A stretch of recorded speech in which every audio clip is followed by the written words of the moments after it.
Hello and welcome to my YouTube channel. Today in this channel, we're going to talk about if you need a permit for your home renovation. Have you ever thought about renovating your home but got stuck wondering if you need a permit for it? I get this question all the time. Do I need a permit if I'm not removing a load-bearing wall? Well, let's dive into this topic and clear up any confusion. In general, any new construction or alteration to the existing building require a permit. Think about it like this. Any cut into your drywall requires a permit. If you're moving walls or changing plumbing and electrical, you need a permit.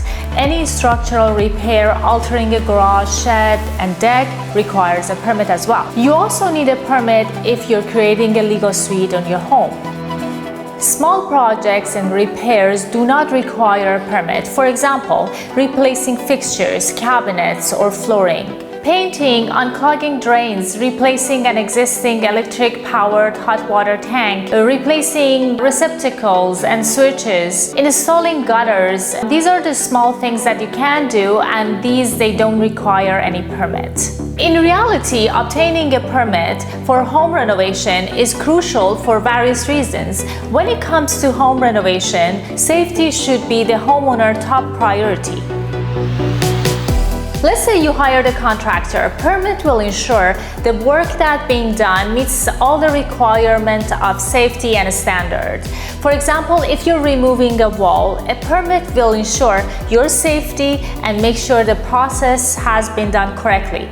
Think about it. Someone is overseeing your project and making sure your project has been done correctly and making sure your project following all the codes and regulations. Obtaining permits also helps to maintain your property value. When renovation is done without permit and not up to code, it can lead to issue when selling your property in future. Potential buyers might be hesitant to purchase a home with unpermitted work, which could lower the property's value. In addition, permit helps to protect homeowners from liability. If the renovation is done without the necessary permit and something goes wrong, such as fire or flooding, insurance company may refuse to cover the damages. Having a proper permit in place can provide peace of mind in case of any unforeseen events. There are risks involved working without permit, especially when the permit is required. If you or your contractor do not have a permit for work that has already started and it turns out you need a permit for that work, you could face serious and potentially costly consequences. This could include a work without permit penalty. They definitely will ask you to apply for a permit, and the delay while you're waiting for a permit application will going to happen, and during this time all the construction work need to stop, and then you are responsible for all the application as well as paying for all the fees. There is a potential that they'll ask you to remove any work that has been done without the permit.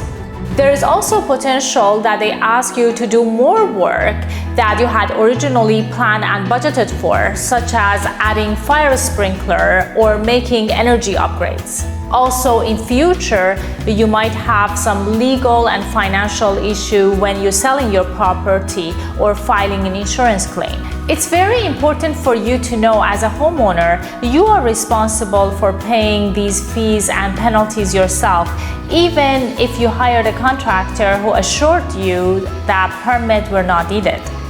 My advice to you is don't be scared of pulling permit. It is an easy and good thing to do. You just need to hire a professional with experience to do it right so you can get your permit in a short amount of time. I hope this video answered some of your questions. If you have more questions, please leave me a comment below and I'll make sure I will answer them in my next video. Bye for now.